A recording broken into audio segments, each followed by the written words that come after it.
These 5 fitness myths are ruining your progress and you have to stop believing them. How much easier would it be for you to lose weight, build muscle, get fitter, or clean up your nutrition if you didn't feel confused about what's true and false in your body? Myth 1 is that when you train, your fat turns to muscle, and if you stop training, it turns back to fat.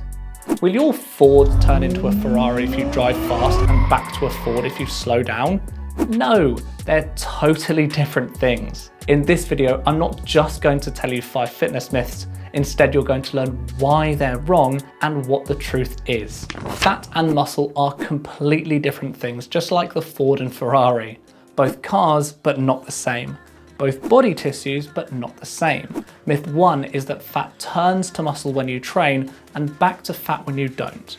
How do you think this myth even came about? It's based on how we visually change as we train. When you exercise to lose weight, you'll also gain muscle. When you stop training, muscle mass decreases and fat increases. Can you see that by looking at your skin, it appears that one has turned into the other? However, the truth lies below your skin, where muscle and fat are totally different tissues. Muscle is contractile tissue, which means it pulls your bones and makes you move.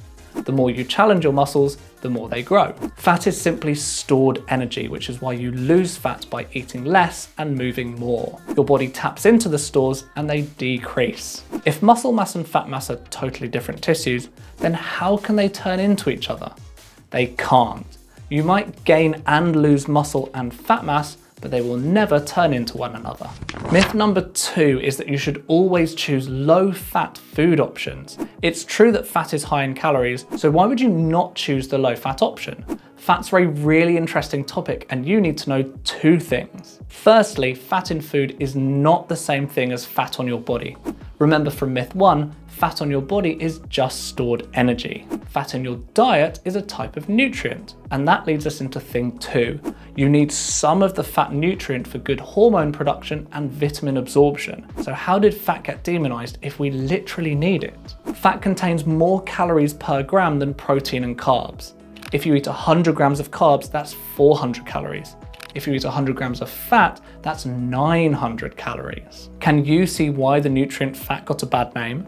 Because it's higher in calories, you need fewer grams to consume too much energy. So how do you know when to pick the low fat or full fat options? Look at the labels specifically for saturated and unsaturated fats.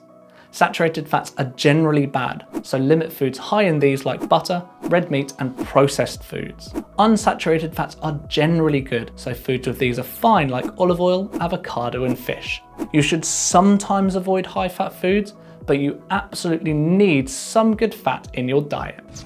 Myth 3 is that you can't build muscle and burn fat at the same time. Didn't we just learn in myth 1 that these are totally separate things?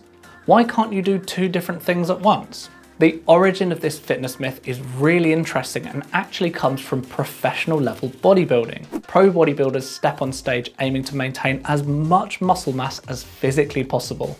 Simultaneously, they aim for a tiny body fat percentage to appear as defined as they can.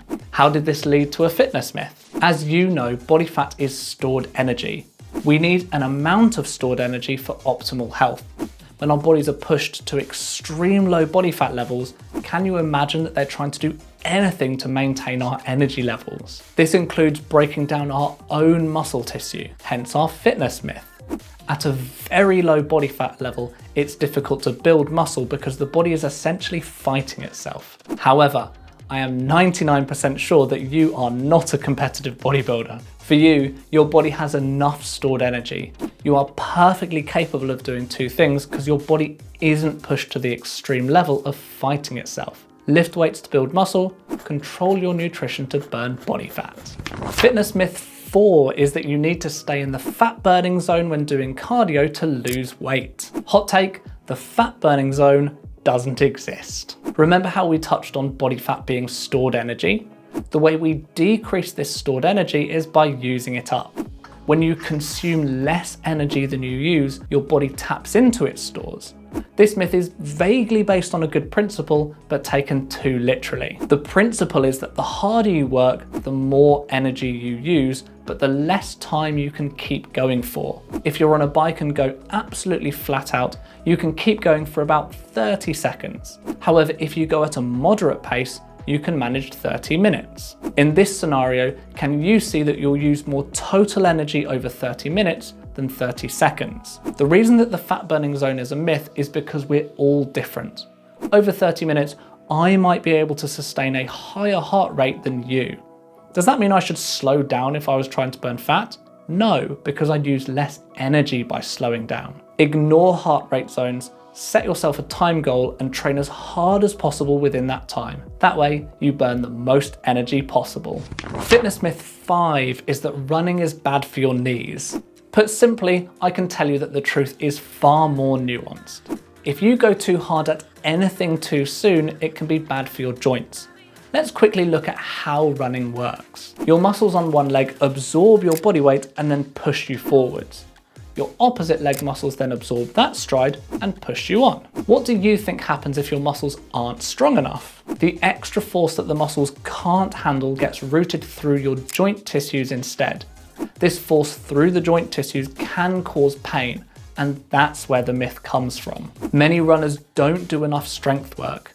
They get fitter so they run faster, but more speed means more force and their muscles can't handle the extra force. So what happens next?